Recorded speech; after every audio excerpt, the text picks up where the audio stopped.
All right, so now we are recording. Okay, so I want to jump back into where we left off last time, and we'll backtrack just a little bit for those who weren't present after my computer debacle just decided to turn itself off. And so I'm going to hope that that doesn't happen again. I suspect it has to do with an issue with my battery on my computer. So I don't think it should happen. It's a full battery at this point, but who knows? So yeah, it shouldn't occur again. So we're going to jump back into where we left off. And then I want to give the group a chance to jump into the presentation. And then we'll have a conversation and perhaps do some small group discussion in breakout rooms. Okay, so just to say a couple things about Hegel. Hegel had this to say in his characterization of the discipline and practice of philosophy. He called philosophy the inverted world. So when we engage in philosophy, it's as if the world in its basic everyday familiarity has been turned on its head. So he also says in several places, particularly in the phenomenology of spirit, from which this dialectic of master-slave or lordship and bondage was derived, that in philosophy, we take what is typically invisible owing to its familiarity, and we render it strange. And so what is most familiar to us is usually, and so familiarity has this sense of proximity or closeness. So what's most familiar or most close to us is actually the farthest away, because it's so close that we don't even notice it, right? So for example, we take for granted our personal identity and our perduring and self-consistent sense of selfhood. Yet when we expose it to some philosophical interrogation, we start to realize that it's not so straightforward, that it opens up to a host of difficult and perhaps even irresolvable questions, which simply point to new questions to pursue.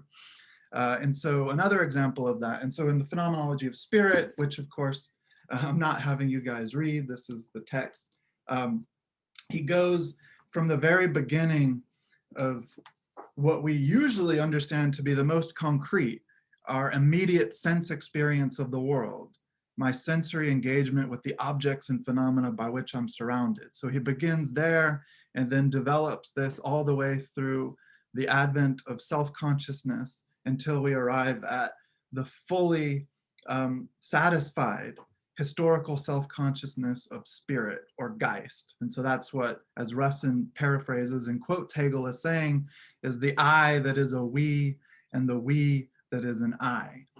And so to go back to the inverted world statement in terms of how philosophy turns the world in its ordinary sense on its head, sense experience, as I just described it, seems to be the most familiar and the most kind of direct and anchoring connection by which we make contact with the world. So what can be more true, what can be more real, what can be more obvious than my immediate grasp of, say, this coffee cup in my hand, or seeing your lovely faces before me on the computer screen? Well, Hegel notes that what we take to be, in the ordinary course of our everyday experience, immediate sensory apprehension of objects and phenomena in the world, is actually mediated by concepts. So the way in which I can immediately perceive in a visual manner this coffee cup is riven through and through, constructed and constituted by a kind of deeply entrenched and therefore largely invisible conceptual apparatus. So I see this thing and immediately, without any effort or thought, understand it to be an object that presents itself as a coffee cup. So I see a coffee cup, but the coffee cupness of this object doesn't give itself to me in its immediacy. It's actually mediated in my understanding of it by concepts. And we inherit and develop a grasp for ourselves of such concepts through our relations with others in the world that we occupy, in the communities in which we participate and contribute to. Right? So Does that make sense, what I've been saying so far? Okay, so I'm going to share the screen. Before we jump back into the slides, just really quickly to share the screen and read through. I'm hoping that you guys take the time before opening and engaging with the readings to read the introductory materials, the little introductions that I write up for each of the texts. So let's see. So one thing that's just funny to consider, I'm not going to read through all of this, just a couple of paragraphs, but supposedly Hegel's last words as he was dying of cholera were, "Only one man ever understood me, and even he didn't understand me." And it's a mystery who this one man was that Hegel was referring to. It's thought that it was perhaps another one of his German idealist compatriots, such as Schelling, for example. But it's not really clear who it was. But Hegel is notoriously difficult. So I'll just give you a little taste from the Phenomenology of Spirit to indicate why I am mercifully not expecting you to read Hegel. As he says things like this. It is in fact something other than self-consciousness that is the essence of desire. And through this experience, self-consciousness has realized this truth. But at the same time, it is no less absolutely for itself, and it is so only by superseding the object. And it must experience its satisfaction, for it is the truth. On account of the independence of the object, therefore, it can achieve satisfaction only when the object itself effects the negation within itself. And it must carry out this negation of itself in itself, for it is in itself the negative and must be for the other what it is.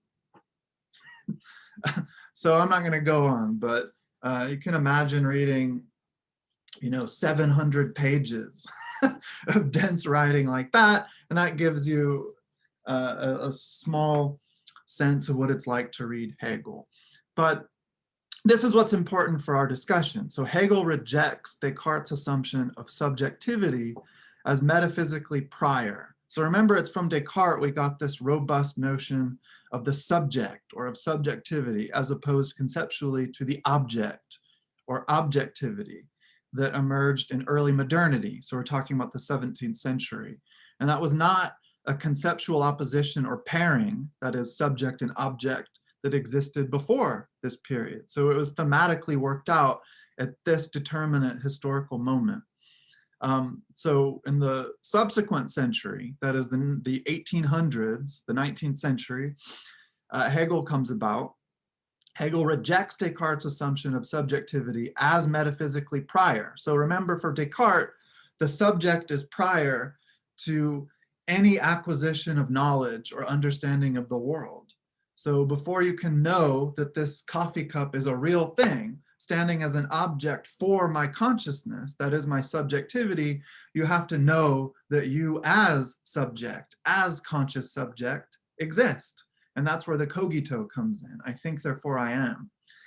But Hegel rejects that as primary. He understands the cogito, the self-recognition we encounter in Descartes, as a secondary stage, a development emerging from the basis of a priorly worked out articulation of identity or selfhood that is intersubjective.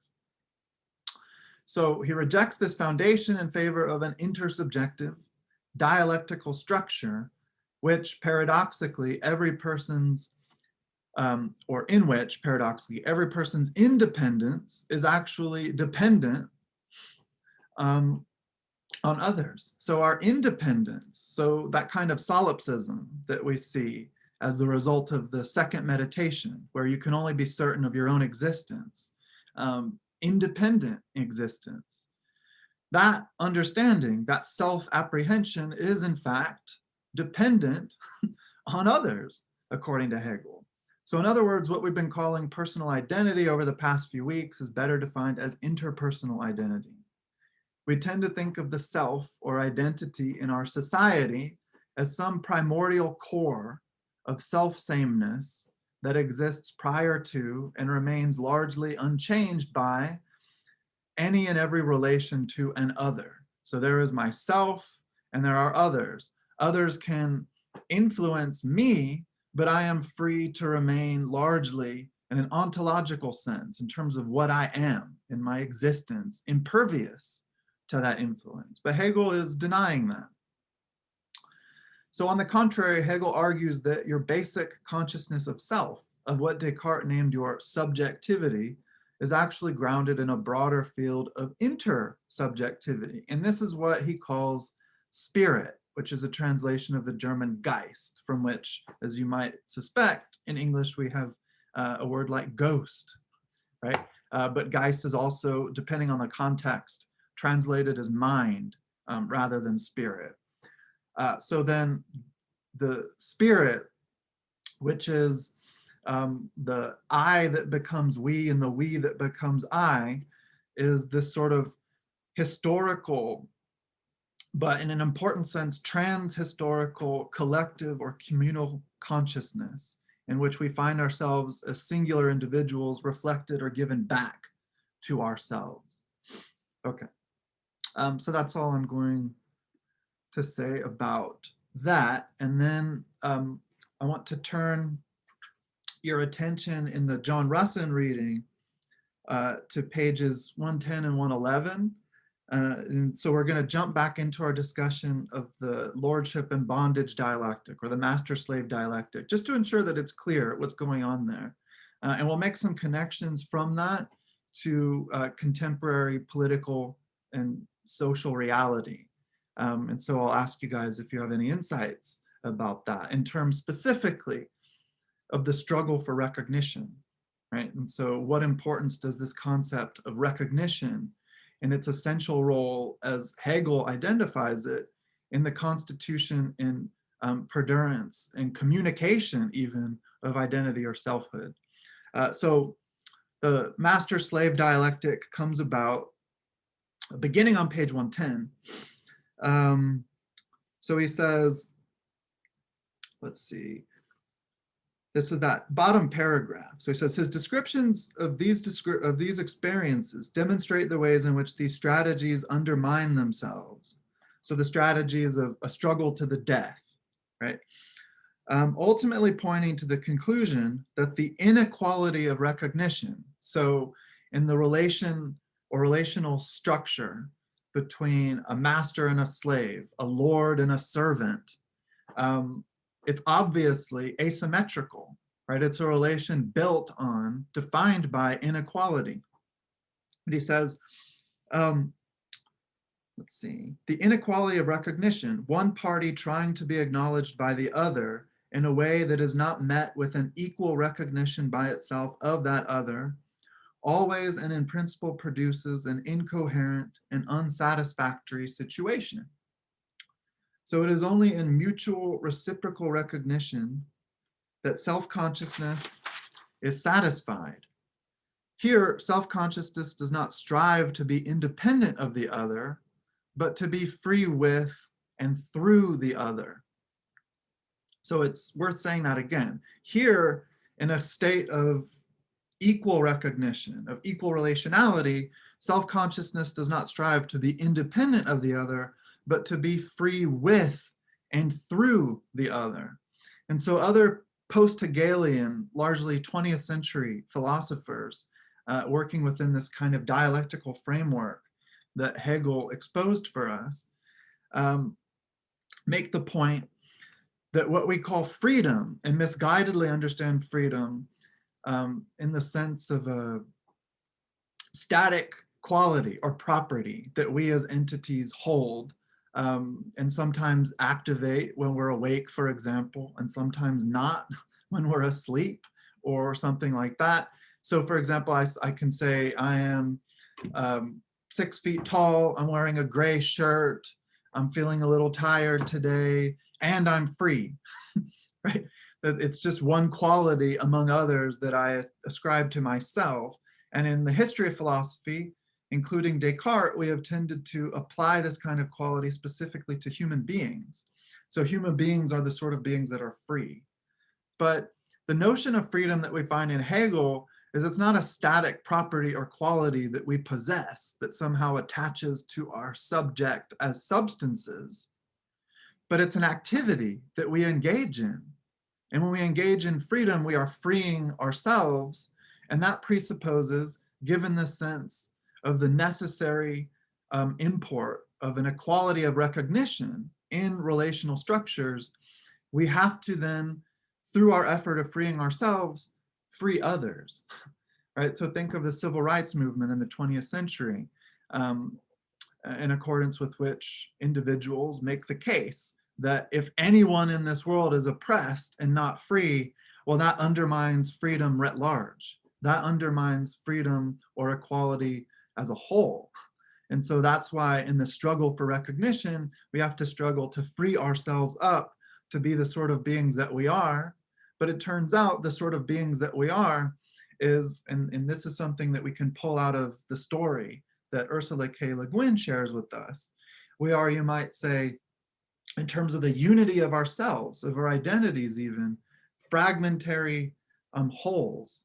So I am a whole because I am me, and I can, whenever I want to, in fact, reach a recognition of myself, think of myself, I can refer to myself with the pronoun I. I'm a kind of unity or whole, but I'm a unity or whole that is constantly destabilized and given some insecure footing because of the way in which I depend on or rely upon the recognition of others in my relationship with them. So I have to be attuned to how others are perceiving me, how they are relating to me, how they are reflecting myself back to me. And what's very interesting about this too is to think about it in the sense that, and this will connect us, so think about this as we prepare for our conversation that'll begin next week. As we leave this first unit of the course, next week we're going to turn back to Plato and read another one of his dialogues, perhaps the most famous dialogue that he wrote, which is the Republic. And so we'll be talking about this concept of the good or goodness in itself. What is the good?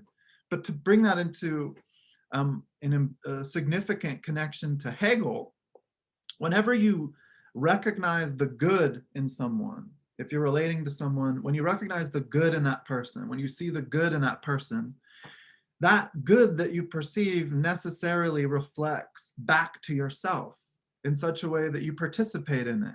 You share in that good. And that has a social, constructive component to it, or aspect to its very unfolding, its very process in our communal lives. And so that's why it's important to fight back against this sort of tribalism that we see that's so endemic to our contemporary society. It's as if we've been so fragmented that we're incapable of recognizing or seeing the good that others manifest because of these corrosive narratives that are being proliferated and bandied about on, say, social media. And I noticed that, Robbie, you commented something connected to that in your annotation about social media, right? And how we desire recognition. Well, sometimes that desire can be weaponized, right? It can be weaponized by unscrupulous agents within media, social media, larger media outposts, and so forth, that want to tap into that. And this goes all the way back to the beginning of the course, having to do with the discourse of rhetoric, right? So they can tap into recognizing our desire, our deeply grounded need for recognition, and they can weaponize that against us by saying these others want to destroy your identity. These others want to erase the very world in which you have come to find yourself, given back to yourself through the community. And so that puts us at odds against each other. Okay, so does that make sense, what we've said so far about this? Any questions? Did Was that accurate in terms of what you were saying, Robbie, or did you want to add to that at all?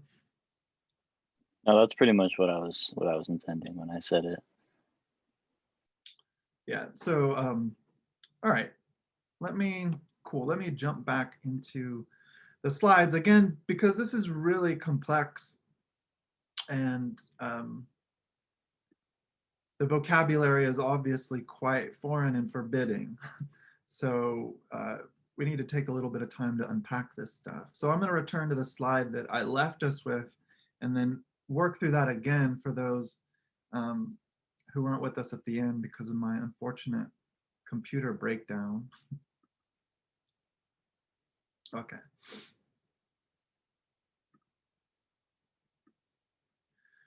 All right, and so there was a question about this, and in this way, at least, that video that I shared with you guys from Philosophy Tube um, was a little misleading, where the guy is interacting with himself, that is his mirror image. So when I'm talking here about consciousness 1 and consciousness 2, I'm not talking about you relating to your own self or your own image in some reflective surface, and that's in fact not really what the guy who is presenting this sort of performance of the master-slave dialectic was suggesting either. It was just a funny way for him to do it in the mirror.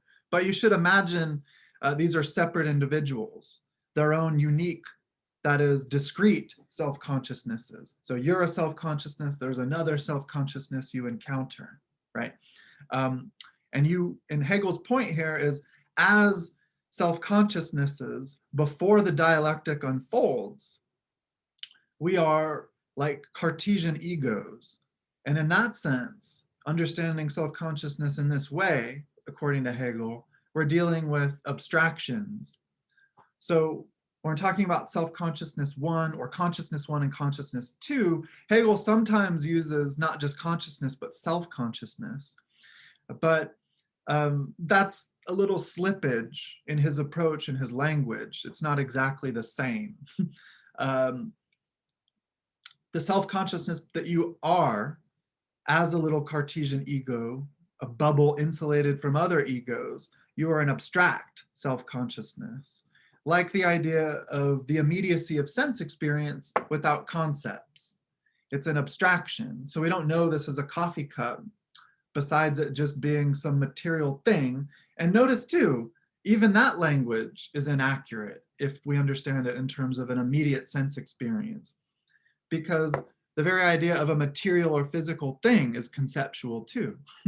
So if I look at this object and think, even if I don't know what a coffee cup is, oh, that's a material object, I'm still, however aware or unaware I am of it, deploying the concept of materiality, physicality, and thing. So there's abstraction there. And so that's how we should understand the setup, the preliminary setup where one self-consciousness encounters another. And when they encounter the other, so when I'm a self-consciousness just going about freely the world, which because I can freely manipulate it, I can, and I'm actually teaching Hegel in another class at the same time this week, my philosophy of art class, teaching Hegel's aesthetic theory. And that's helpfully illuminating with respect to his metaphysics. What is art according to Hegel? Well, his romantic conception of art is that through which human self-consciousness, which is dissatisfied initially at seeing an external world of material nature that seems very alien to it, it says no to the subject. Art is that means through which the subject, the self-consciousness, appropriates external, foreign, alienating nature and makes it a part of herself or himself as the artist.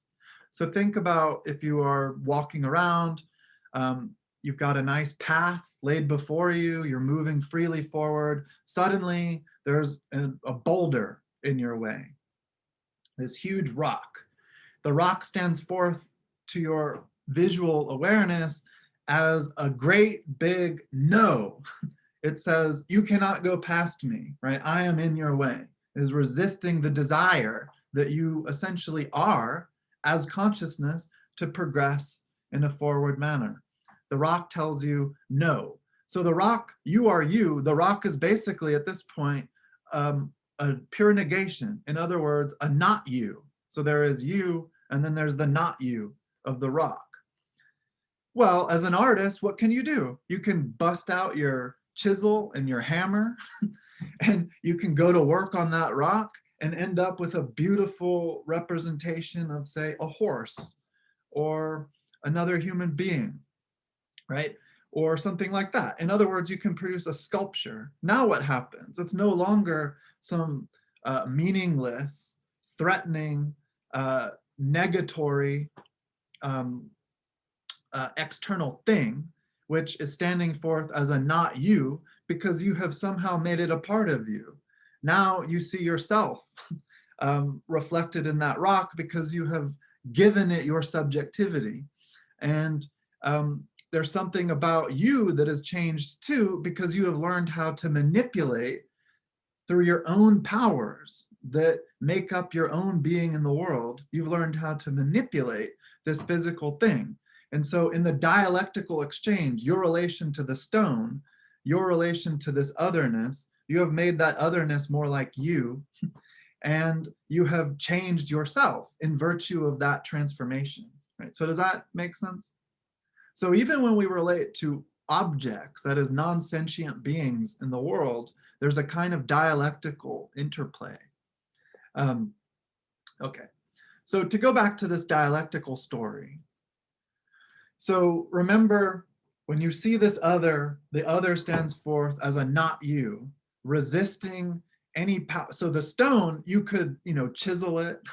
The stone is not a consciousness. You can chisel it, as I said, the artist might do. You can learn to climb over it. If you're strong enough, you can push it out of the way.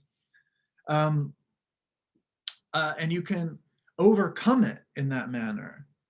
Now, Hegel would say, as an artist, you, in that manner, strictly speaking, truly overcome the external materiality of the stone. Because if you just push it aside or climb over it, if you're really, I don't know, if you're obsessive in some way, you might pass by and still think, man, that rock is still pissing me off. How dare that rock stand in my fucking way?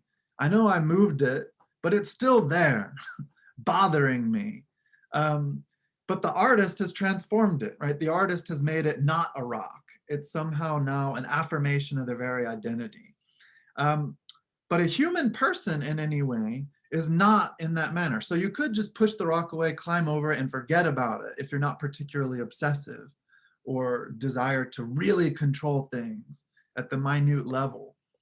But a person that stands in your path, that stands forth as an other, just like the rock, but not precisely in the same way, because it's an other in terms of its body, but also an other in terms of its consciousness.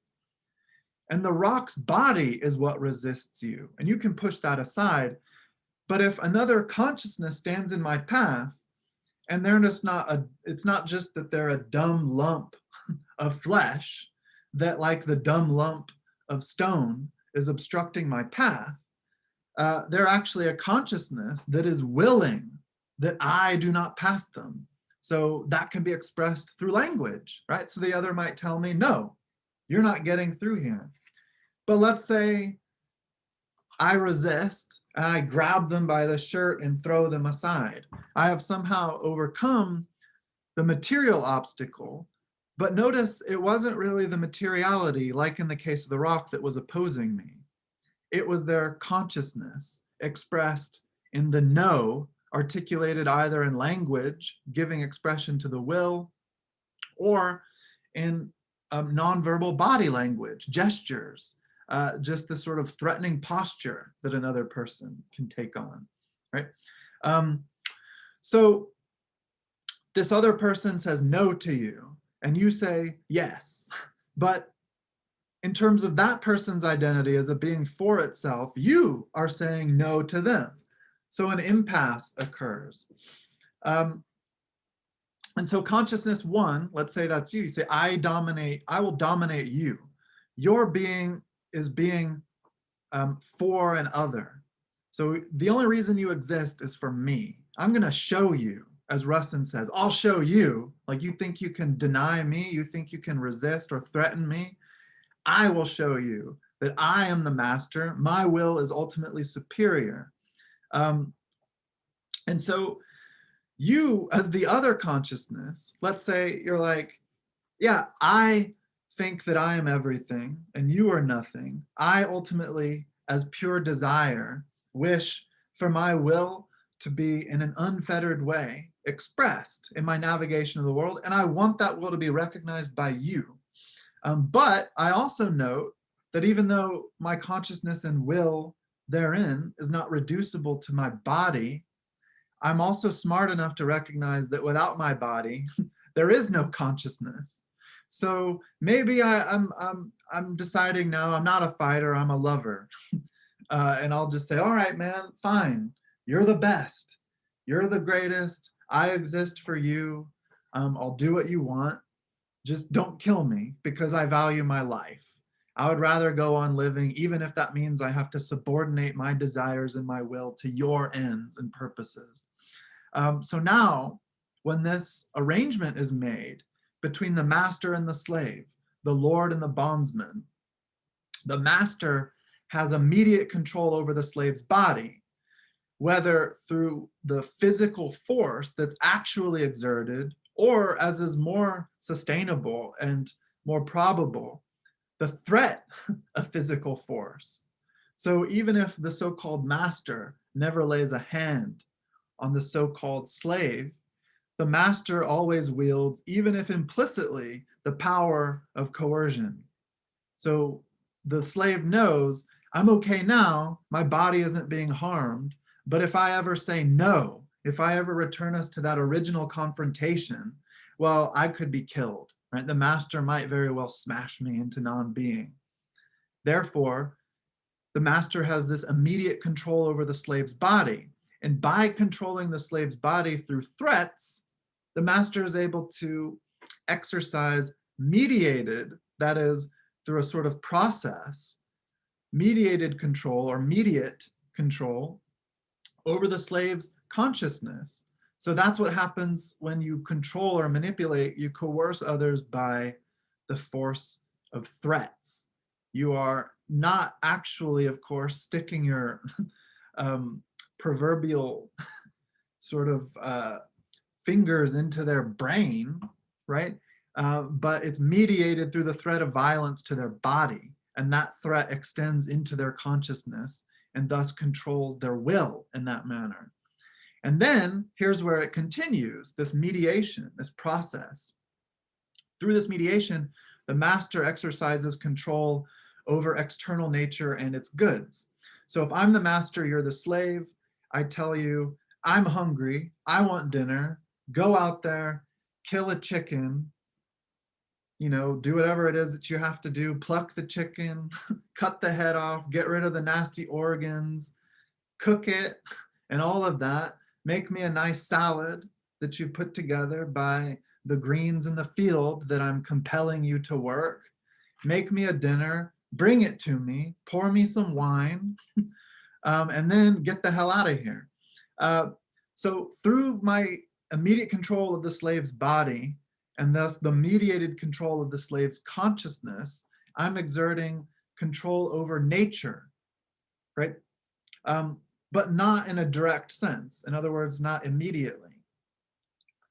Okay, so here's what happens, and this is what we were talking about when we finished last time. There are contradictions. So remember the dialectic and its basic mechanics, the logic of that system, according to Hegel. There is, in every event, whether we're talking about a small interpersonal or interobject relationship, the relationship between concepts, like colors even, black and white. You can't really know what black is unless you know what white is, right? You can't know what white is unless you know what black is. So there's a dialectical relationship, or all of history.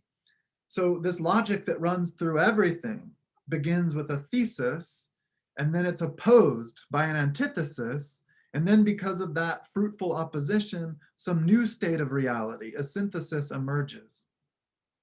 So then this whole work unfolds the very engine of the logic begins because of a contradiction, right? Just like there is, you might say, a contradiction between black and white. And out of that contradiction, you get the whole color spectrum, right? So other than black and white. In this case, contradictions emerge between the master and the slave precisely because of the unequal relationship. So the master says, my worth depends on the slave's recognition. That is to say, my identity, how I understand myself to be the master, depends upon the very existence of the slave as slave. I can't be the master if there is no slave. And furthermore, the very status of the slave qua slave vis-a-vis or in relation to my status or condition as master depends upon recognition, right? So the slave has to be forced, has to be compelled, principally through the threat of violence, to recognize my status as the master. But since I have relegated this being that I have enslaved to essentially non-being, I've said that their existence is significant only insofar as it serves my existence. Well, that basically means that the slave is nothing, right? I have said, you are nothing without me. So then what does their recognition matter to me in terms of value? Eventually I have to think, well, I don't really care ultimately about this person's recognition because I've already established that they are worthless. So then the recognition would have to be worthless. But it's not worthless because my whole being as a master depends on it, right? And then the other contradiction, and this is what we talked about at the beginning today, my independence as the master. So I'm the master because I am independent. I don't rely on anyone. My very independence is in fact established and secured by my dependence on the slave's working out on external nature. So my very ability to remain secure, happy, free, independent, fulfilled, and satisfied depends upon the slaves going out there, knowing how to kill a chicken, knowing how to prepare a meal, knowing how to grow food, and so forth, knowing how to build a house for me. And thus, through my immediate control over external nature, I end up getting farther and farther away from nature. I end up not really knowing how to relate to nature and its objects at all, right? So does this make sense so far before we get to the slave? So I am now alienated from the world. And by the way, just as an aside, this idea was very influential in the same century here, the 19th century, on Karl Marx and Marxism. So if you're not familiar at all with Marxism, it's a really sort of brilliant social, political, and in an important sense, metaphysical and epistemological philosophical system.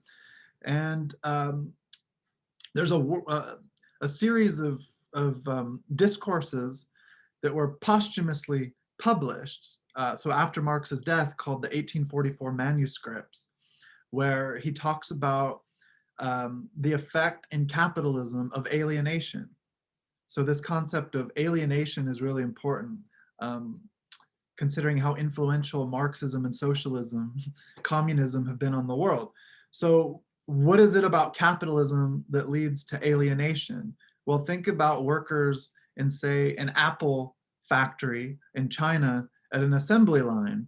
Well, they're working on these minute parts, and they, as workers, don't even know what the parts are. They have no idea what they do. They simply work on them. They don't know how they relate to other parts that other workers are working on. They put the part down, it moves away. They never see it again. In the end, they're not compensated enough to ultimately purchase these very goods that their labor is producing. So they're alienated from the very objects of nature that they're working on. It is somehow other than them. And they're also alienated from their very labor. So the fruits of their labor is taken from them, is stolen from them. And then they become alienated from their fellow human beings, such as the bosses that are doing nothing, the capitalist masters or managers who are doing nothing and reaping the profits. And so this is a sort of position socially, politically speaking, of inequality that gives rise to instability. And hence Marx thought, following Hegel, that there would necessarily be some sort of revolution that would ultimately lead to a kind of international workers' society.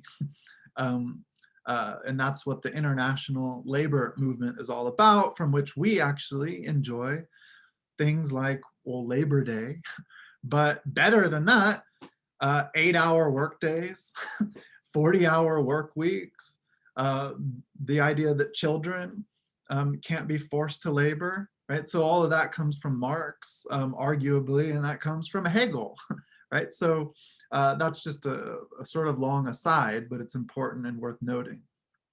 But now the contradictions for the slave.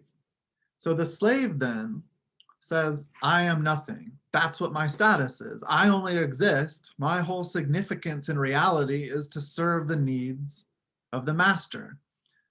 But the master seems to need me. The master needs me to obey him and needs me to recognize him as the master. So if this need for my recognition is in place, I can't be nothing. I must matter. I must be something. And then the next part of this contradiction is so the slave thinks, through my dependence on the master, and that's a relation of subjugation. So the master subjugates the slave. So through my dependence on the master, I, as the slave, develop independence and true self-worth, because I, unlike the master, am in a sustained and meaningful way, in a challenging way, in a self-constructive way over time, working on external nature. And thus, I understand and come to relate to external nature as an ever-expanding relationality in itself to a field of otherness. So the master tells you, all right, now you got to go build a house. And if you don't build a nice house for me, I will beat you. And you think, I don't know how to make a house.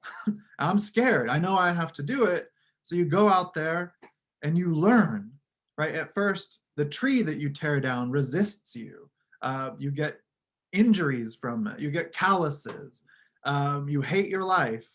But you suddenly develop, through this challenging interaction with material nature, real skills that the master doesn't have, because the master's relation to the natural world is atrophied. It's ever more alienated. And so the more that you have to learn new skills, adapting to the very difficulties that nature presents to you, you develop a robust sense of independence and selfhood that tells you, I am not nothing. I am not a slave. I am in fact superior to the master. And so because these contradictions develop, the situation cannot remain stable. It's unsustainable. Something has to give, right? All this tension is building. So something will happen at this point. Either a revolution or some greater violence will occur, but it's not a state of being made up by these particular relationships that can stand for very long.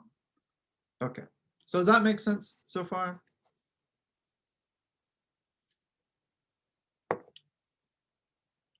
Any questions or comments?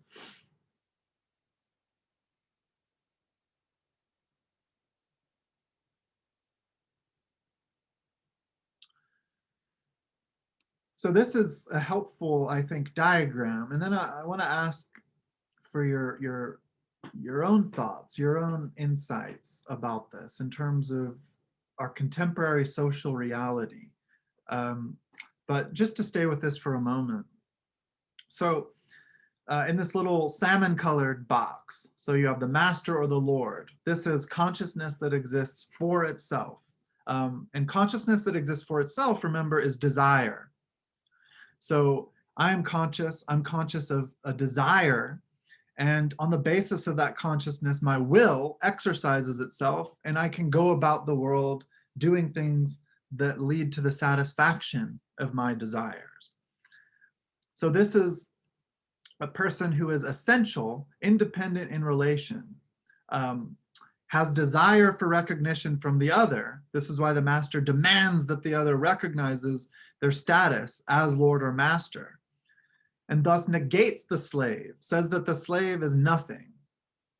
And the thing, so the thing is what we're describing in the previous slide as material nature, the objects of nature that the slave has to work on under the coercion given by the master.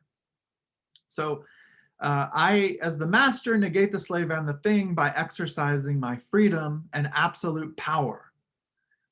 And then here's where we get this dynamic in terms of the relation between the master and the slave. It's a dynamic characterized by power and social recognition. So the master imposes, that is, through the threat of violence, forces servitude on the slave, setting the slave toward other objects in the world to work on these objects, like we described in the chicken, having to prepare chicken for dinner example. And then he also, to make this work, to make it happen, imposes fear on the slave. Oh, Karina, what's your dog's name? Josie. Josie, oh, it's a really beautiful dog. I love dogs. So I appreciate any time you guys want to show your dogs or cats. I'm a fan of those too, or other critters you might have. Okay, so in terms of the slave, so connect, which is like servant or bondsman in German, this is a consciousness that exists for another, in this case specifically for the master. This is the person who is inessential, dependent, forced to defer, so to defer their own desires in the interest of serving the master's purposes, is affected by fear, internalizes that fear, right? And so what's subtle but important to note here is that internalization goes a long way towards shaping the very identity of the slave, right? And so death is around every corner, and thus the fear of death as an ongoing threat is a source of anxiety, and that anxiety sits very close to the very core of this person's being.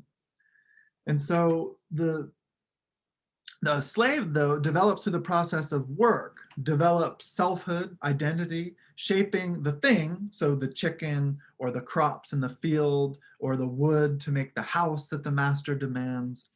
And in shaping the thing, as I characterized earlier in talking about you running into a big boulder, your shaping of the thing actually shapes you. It shapes yourself. It shapes the slave. And so now the slave is compelled through the threat of violence to work on external nature. So the thing, as Hegel puts it. And this is a relation that's unfolded through the activity of work. And so what happens? Well, the slave is trying to build a house, originally doesn't know how to do it, is resisted by the wood and other materials, has a difficult time, but then achieves mastery and develops this important skill, and thus negates the independence of that material, of the wood, says, no, I'm controlling you now. But then that wood and the other materials that an individual works on in work resists. For its part, it pushes back. And so this is the dialectic of person and material or natural thing that would be manipulated for the satisfaction of desires. And so now we come back to this side of the dialectic. And this relation here is defined by culture and consumption.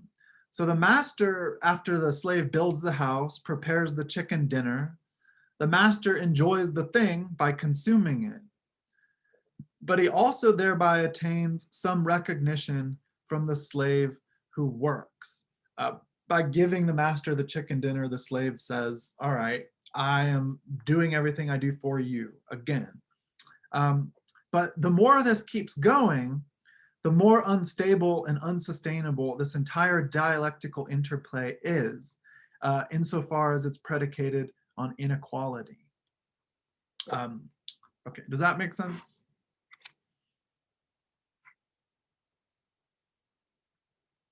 Any questions about this diagram?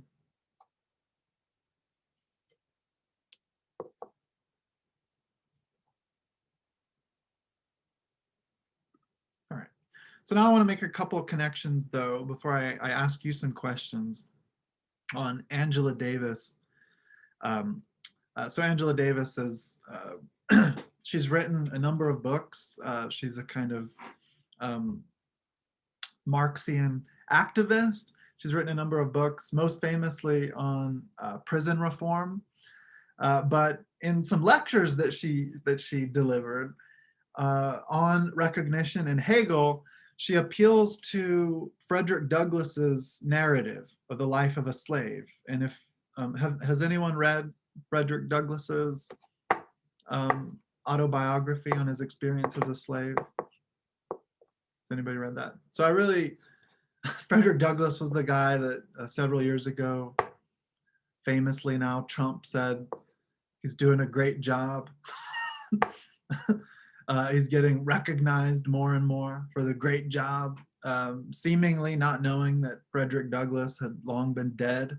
But I encourage you to check out Frederick Douglass. And so there's a scene in that where it's almost as if Douglass was purposely trying to give us a helpful vignette to make sense of Hegel's theory of recognition. But this is from Angela Davis's lecture, and here she's quoting, this is from Frederick Douglass's own writing, his own autobiography. So he says, so there's this moment where there's a famous slave breaker named Mr. Covey, who was always put to work in instances of resistance or of insubordination or something like that on the part of an enslaved person. Covey would be brought in to discipline them, to set them straight. So at some point, Covey comes to challenge young Frederick Douglass, who at this point was more or less a teenager, right? And so here's what Douglass says about that exchange. He says, I do not know. At any rate, I was resolved to fight. And what was better still, I actually was hard at it. The fighting madness had come upon me, and I found my strong fingers firmly attached to the throat of the tyrant, as heedless of consequences at that very moment as if we stood as equals before the law. The very color of the man was forgotten. So that's the end of that quote. Here's where Angela Davis is reflecting on it. What is the reaction of Mr. Covey? One would think that because, after all, he is the master, he is white, he would have no problems conquering a 16-year-old boy. The slave breaker, who has the reputation of being able to tame the wild animal slaves from all around, trembles and calls for help. He was frightened and stood puffing and blowing, seemingly unable to command words or blows. He unsuccessfully calls upon a slave who is not under his authority for aid. So Covey calls out to another enslaved person who's not under his command, and the slave refuses. He eventually attempts to command his own slave, a woman, to conquer Frederick, and that person refuses. So then he's left helpless. And we have to ask ourselves what is happening here. Covey is certainly physically strong enough. It's a grown man, a 40-something-year-old man, certainly physically strong enough to overpower Frederick. So what's really going on here? Why, so here's an image of Frederick Douglass. Why is he unable to cope with that unexpected resistance? It's not a mere physical inability. That act of open resistance challenges his very identity. He is no longer the recognized master. The slave no longer recognizes himself as slave. the roles have been reversed. And Angela Davis goes on to say, think about this as a concrete example of that proposition I put forth earlier, that the master is always on the verge of becoming the slave, and the slave is always on the verge of becoming the master. Here it has happened. Covey implicitly recognizes the fact that he is dependent on the slave, not only in a material sense, like we've been describing, insofar as the slave has to do the physical work for the master's desires, not only in the material sense, not only for the production of wealth, but also for the affirmation of his own identity. The fact that he appeals to all the slaves around him to help him overpower Frederick indicates that he is dependent on that affirmation of his authority. He really wanted, seeing the strength of his power over Frederick himself waning, he really wanted to solidify and to intensify, to strengthen the authority that he had over the others, to regain this kind of sense of power, which plays into his sense of identity. The fact that he appeals to all the slaves around him to help him overpower Frederick indicates that he is dependent on that affirmation of his authority. They all reject it, and he is left in a vacuum, alienated from himself. This has the effect of sapping whatever physical strength he may have needed in order to win the battle. So here's the upshot. After having obviously lost the battle with no substantial basis for his identity, his own role as master, he nonetheless attempts to reassert his authority with this impotent and hypocritical statement. He says to Frederick, "Now you scoundrel, go to your work. I would not have whipped you half as hard if you had not resisted," just giving up the fight, but acting as if he had won. The fact was, so here's Frederick reflecting on it. Frederick says, the fact was, he had not whipped me at all. He had not, in all the scuffle, drawn a single drop of blood from me. I had drawn blood from him. And after that, Covey never again attempted to whip Frederick. This incident in the autobiography, in the narrative of the life of the slave, Douglass describes as the turning point in his life as a slave, where the kind of inequality that we've been talking about is shown to be unsustainable. And so now lastly, to connect Martin Luther King Jr. and Hegel. So according to Martin Luther King Jr., his very favorite philosopher was Hegel. And Martin Luther King Jr. was a philosopher in his own right. He actually taught social and political philosophy, largely centered around the so-called social contract tradition and connecting that to social and political reality of the 20th century. But here are some things that Martin Luther King Jr. says about Hegel. And the first is from a 1956 address to the First Annual Institute on Nonviolence and Social Change. So MLK Jr. writes, long ago, the Greek philosopher Heraclitus, the one that we talked about before, who said you can't step into the same river twice. So long ago, the Greek philosopher Heraclitus argued that justice emerges from the strife of opposites. And Hegel in modern, I should say modern, not modem, and Hegel in modern philosophy preached a doctrine of growth through struggle. It is both historically and biologically true that there can be no birth and growth without birth and growing pains. Whenever there is the emergence of the new, we confront the recalcitrance of the old. Recalcitrance meaning great resistance, immovability. So the tensions which we witness in the world today, and of course now in the 21st century, there are a lot of tensions, right? The tensions which we witness in the world today are indicative of the fact that a new world order is being born and an old order is passing away. And then in his book from 1963, Strength to Love, King writes, like the synthesis in Hegelian philosophy, the principle of nonviolent resistance seeks to reconcile the truths of two opposites, acquiescence, so just giving up, and violence, So these are two extremes, which Martin Luther King's approach to social change was attempting to synthesize in Hegel's language, or reconcile acquiescence and violence, while avoiding the extremes and immoralities of both. Okay. All right. So now I just want to ask, do you guys have any examples of where the struggle for recognition is playing out now in contemporary society? And of course, I think there are innumerable examples we can come up with, but any ideas you guys have about that? The attempted forming an Amazon union comes to mind. Oh, right, good, good. I didn't even think about that. Yeah, that's a great example of the social and political struggle ongoing, right? So they want to be recognized for what? So what are they demanding? I mean, there's some material aspects to the demand, but that's not everything. There's also this need for recognition that all of Jeff Bezos, like all of his wealth, comes from the workers who are doing the work.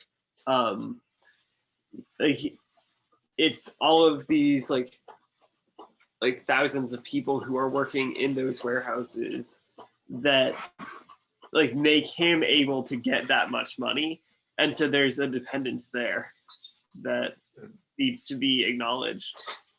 Yeah, so good. I love the way you put that. So in this kind of mobilization of the effort of workers on the part of labor recognition, they're pointing out the great independence of Jeff Bezos that his wealth affords is actually dependent on the efforts of the workers on whom he relies, right? Great. What are there other examples that you guys might have thought of? Does somebody else want to jump in here?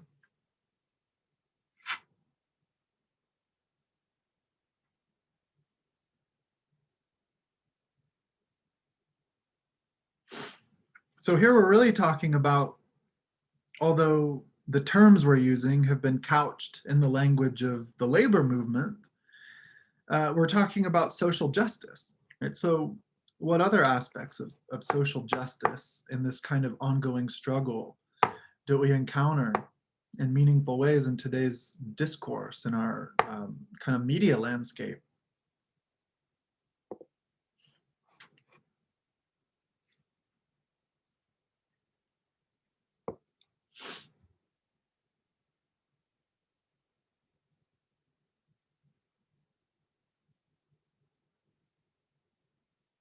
Anybody? How about, I'm just going to call on somebody.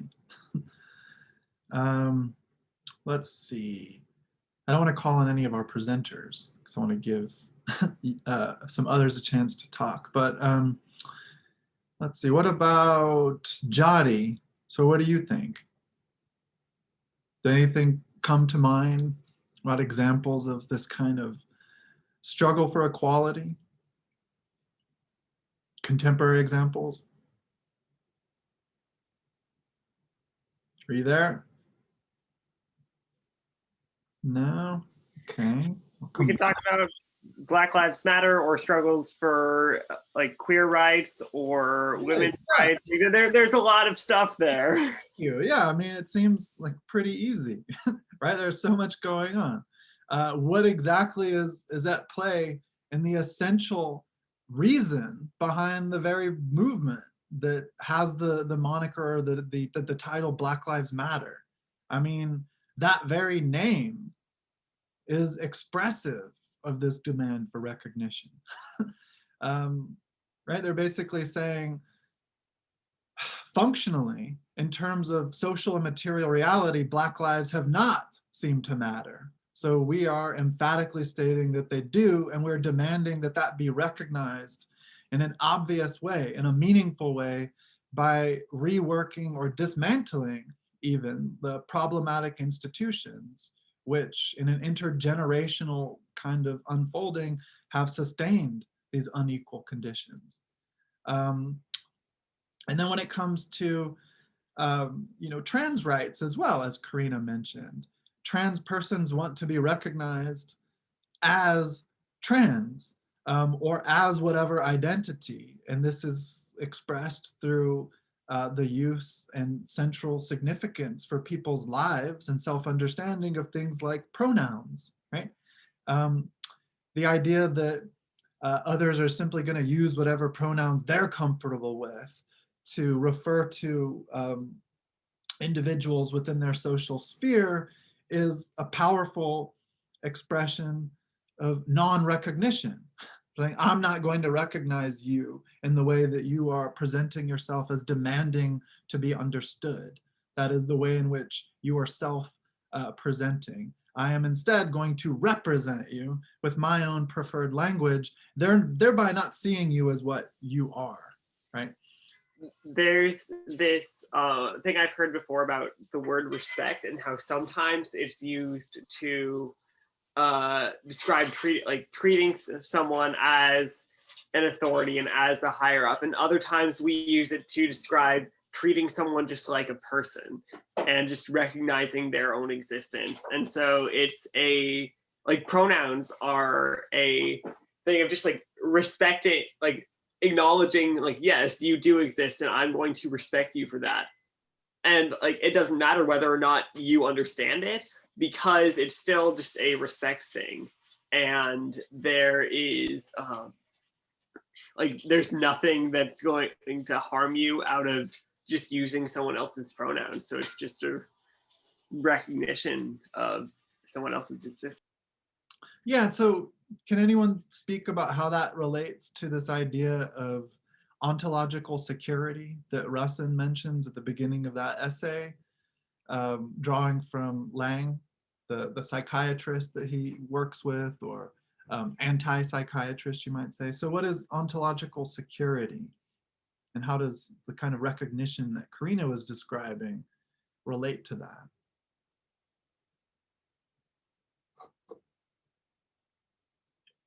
Can you say that again? Yeah, so early in that essay from Tuesday, Russin's piece, there's this notion of ontological security. So there's a whole section on it beginning on page 108.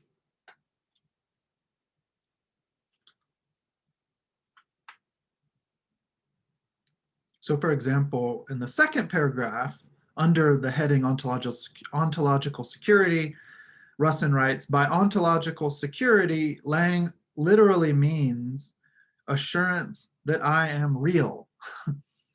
And then he says, let us think about what it is to be real. Though there are, of course, great subtleties to this notion, I'll skip ahead. By real, we mean something like making a difference in the world, or being able to have an impact on things, or mattering.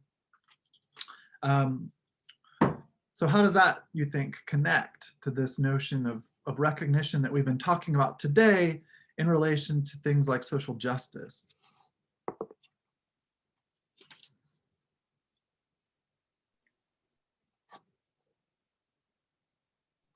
I think it's just, or go ahead, sorry if I cut you off, Ollie. You can go, sorry. All right, well, I mean, like the LGBTQ community, like they want to be recognized in the right ways. And I think when you say ontological security, they want to be recognized and they want to matter.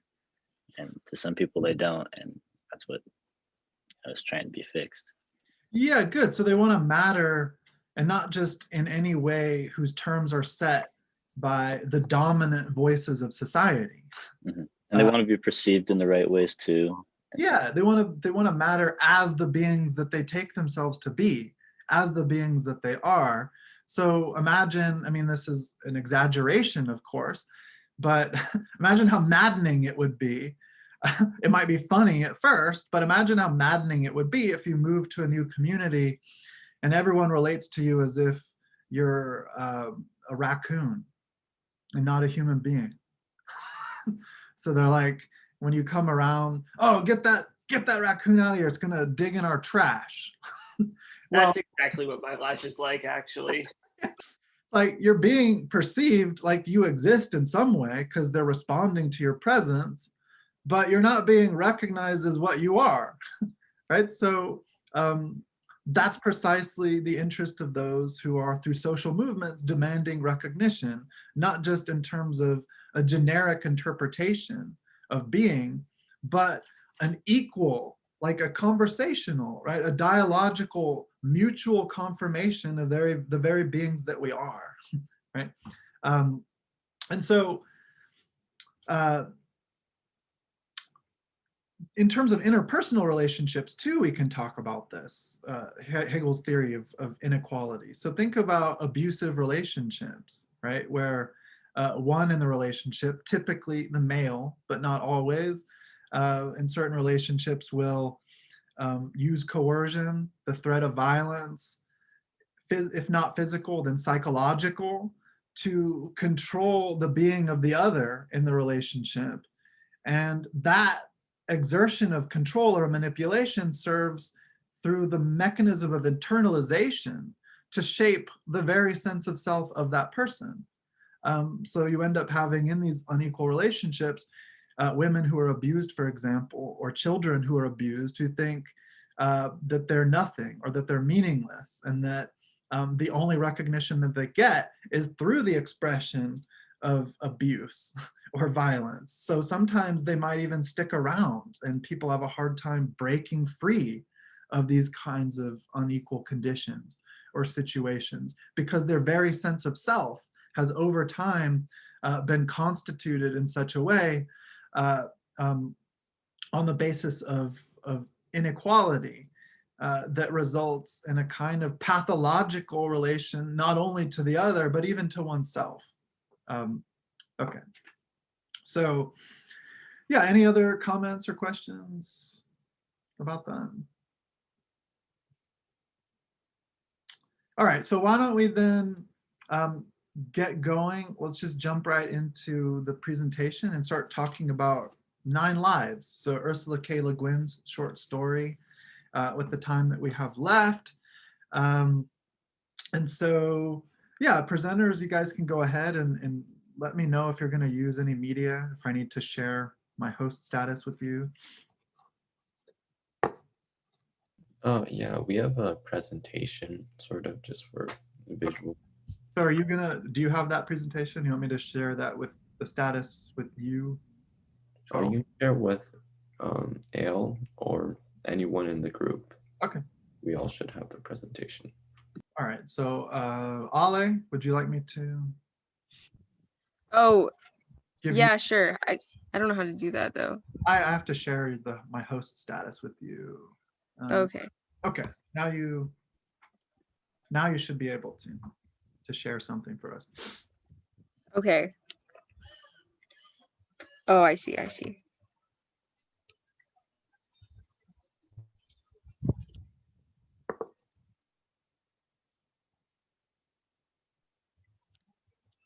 Is that right? Is it working? Yes, I see it at least.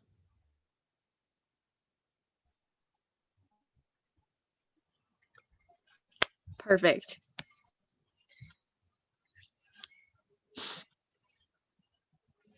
Okay, so I'm gonna start with the first slide.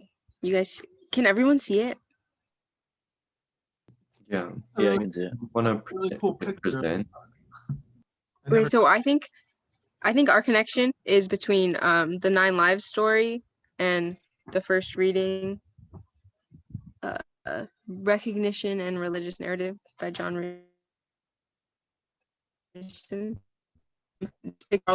It's of 9 lives, showing the slave and master relationship. We think that's what it's mainly about. So I'm going to start with the first slide. I did the first reading of Lang. Is that how you say his name? Yeah. Lang and Hegel. They were both about self-consciousness. So Lang says that if we want to maintain a healthy mental life, we have to be legitimate and functioning members of the world. So what Justin said, we have to be able to make an impact or make a difference. And he refers to this as he refers to this as ontological security, which is the main task of early development. And you can't accomplish this on your own. About He also believes that ontological insecurity, like if you're not forming these relationships when you're a kid, then he believes that's the source of mental illness. Then I think those were the main points of Lang's. And then Hegel's was a little bit harder for me to understand, but he went on to say that healthy mental life comes from relationships with equal recognition, exactly what we've been talking about. He said that we desire to be desired and self. He also talked about the master-slave relationship, which is what we've been talking about. It was a little bit harder for me to understand, but it comes down to communication, I guess. And he also said self-consciousness is also challenged by others. So in the story, he gave the window example. If you open the window to like get a breeze and someone else comes and closes it, they're challenging your self-consciousness, even if it's unintentional. Hey, Ale, could you go to Yeah. the present and like go through the slideshow so that everything's a little bigger? So I'm kind of like squinting. Yeah, sorry. That's okay. There you go. All right, cool.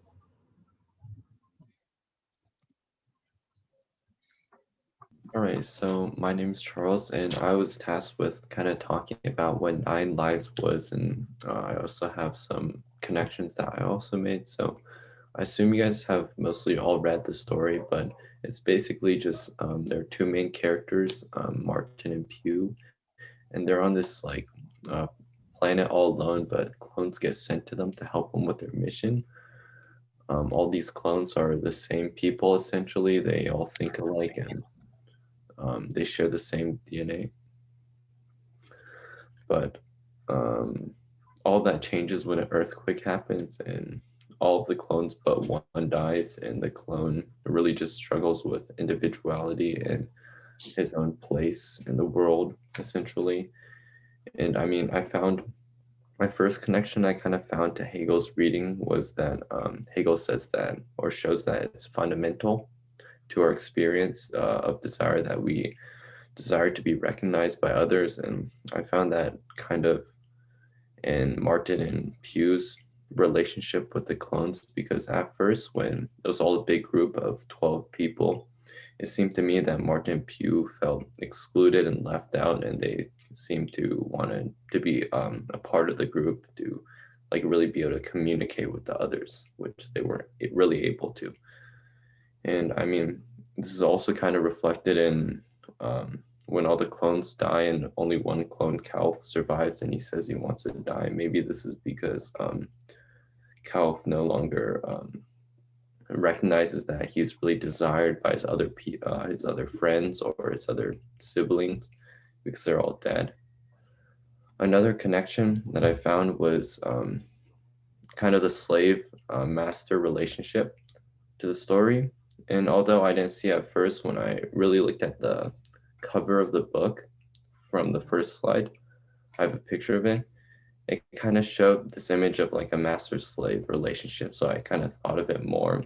And it seemed like there might have been one between Pew and Martin. And this is because I think, so Pew gives credit for the mind discovery, well, to Martin at the beginning of the story. And Martin does seem a bit hostile to Pew at the beginning when they're just alone. I mean, he says like, shut up and stuff to Pew. And maybe this is like the master-slave relationship that was formed when their time alone together on the planet. And I mean, Pew also risks his life for Martin. And this might be because he depends on Martin for his own identity and stuff. And yeah, and that's what Hegel demonstrates.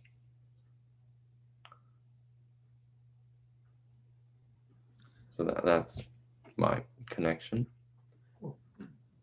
And so then Max and we did the connections and the comparisons.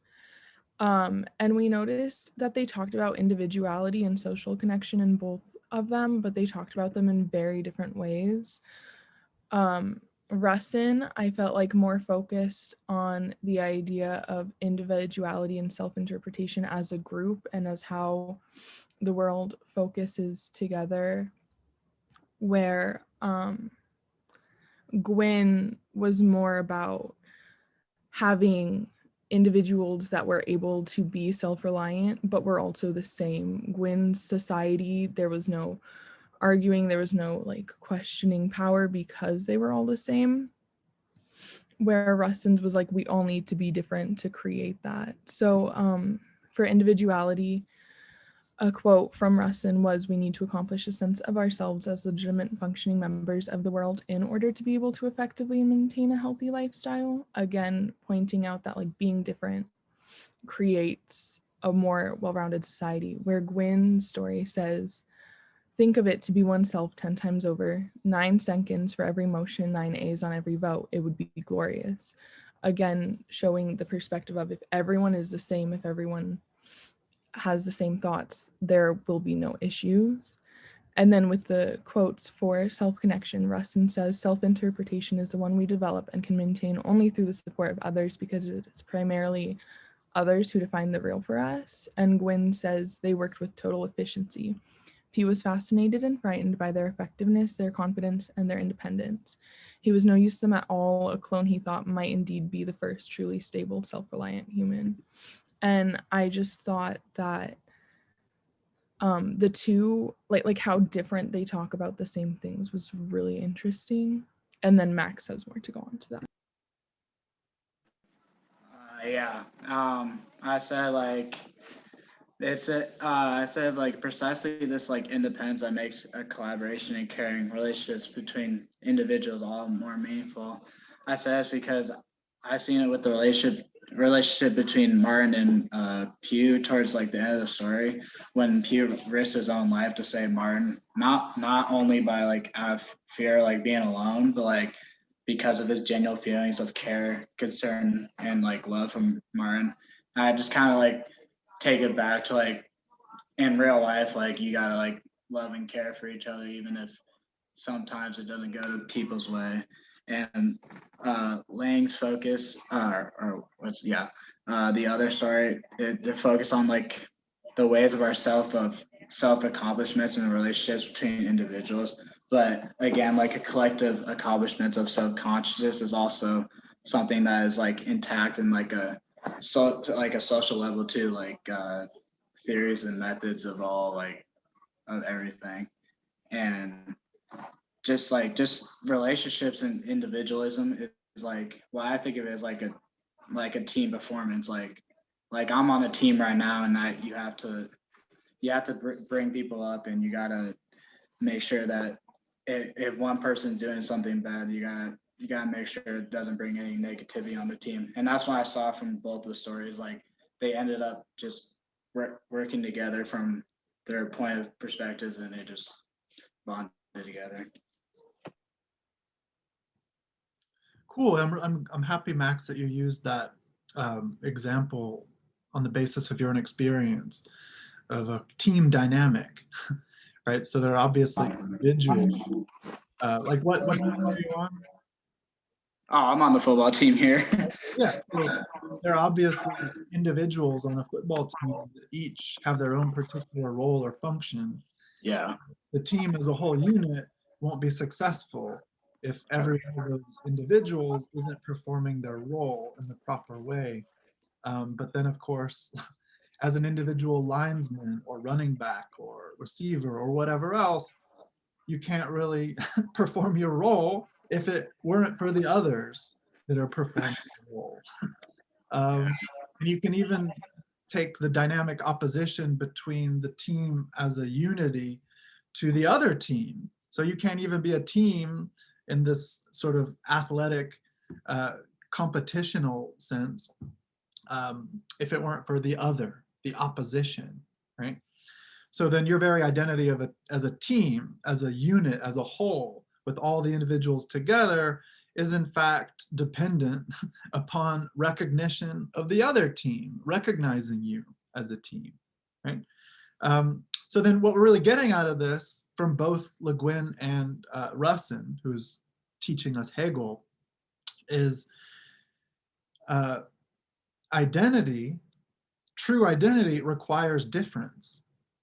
And so these are taken to be conceptual oppositions, that is contradictory to one another. Identity, or in other words, as is synonymous with that, sameness and difference. But to be who you are, to participate in an ongoing identity in any healthy, flourishing, satisfying way requires recognition of the other, requires difference, right? So to go back to what like Hannah was saying though, and also to some extent Charles, like it sounded like you were, Hannah, you were thinking that Le Guin and Russin via Hegel are arriving at different conclusions, but I think she's presenting the identity of the clone as a whole, which as a whole is really constituted out of these 10 singletons, right, that make up the unit of the clone. So we call it one clone, but it's actually made up of 10, you might say, individuals, but they're not really individuals. So that's the strange dynamic of the structure. But she seems to suggest at the end that there's something deeply worrisome, problematic, and ultimately unsustainable about that sort of clone structure, right? Because, well, what happens? So it was vaguely suggested in the story, but why did the 9 of the 10 clones, so except for Calf, die? So what was the interpretation on the part of Pugh and Martine of what happened there? I mean, didn't all the clones kind of just run into the cave when the earthquake started? I mean, they even said that Calf was also kind of at the entrance of the cave. He was running in, and I think it's because like when one of the clones like died and like got trapped in the cave, all the other clones start just rushing in, kind of doing the same thing, like dying. Yeah, that's exactly right. So on page, in the story, on page, let's see, 3, it's mentioned, and this is, Pugh and Martine, because of their curiosity, asking questions of the clone, they think alike, and so they have the same equipment, and given the same stimulus or the same problem, the same environmental circumstances or conditions, they will respond in precisely the same way. So it's mentioned that they don't benefit from brainstorming. So human beings in a collective, so in this class, for example, we can benefit as a whole by brainstorming, because we all have different backgrounds, we all have different experiences, we all have different social relationships of recognition that help to contribute in terms of our being, making us who we are.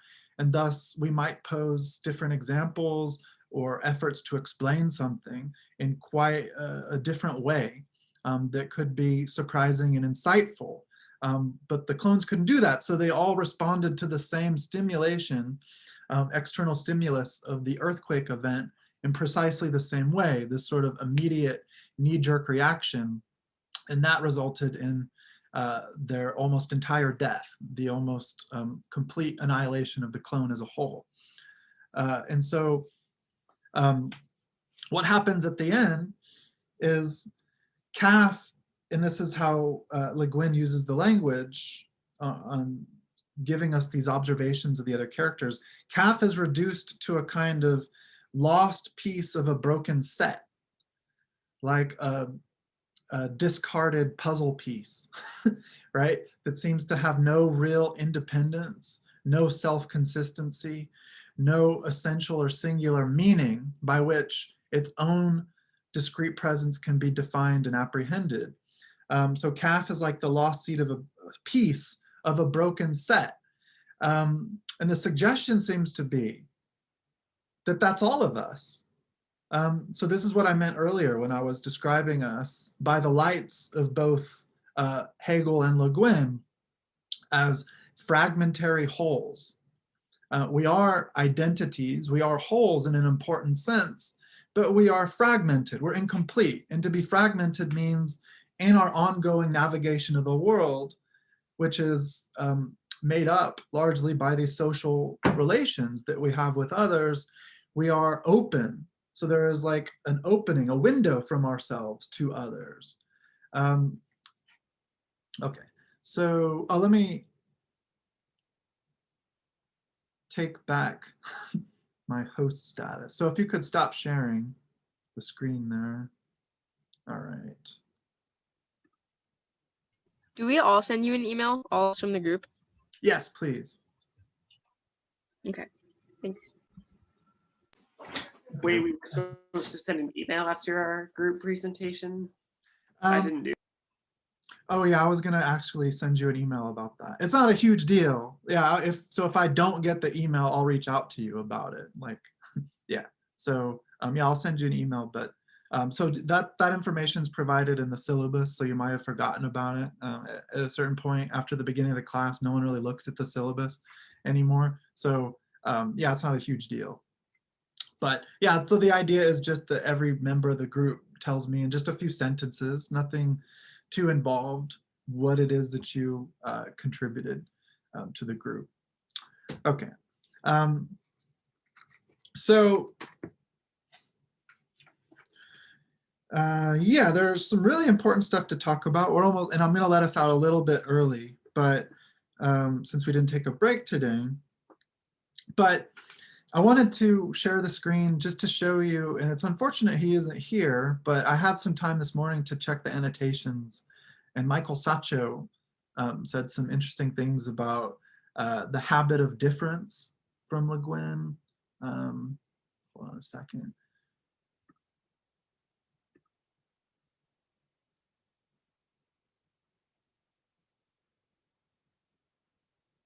If I can just find it real quick. Oops, I'm on the wrong page.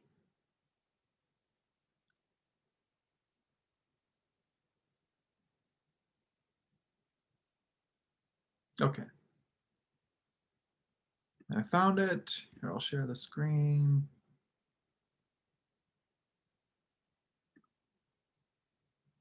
Not right, yeah.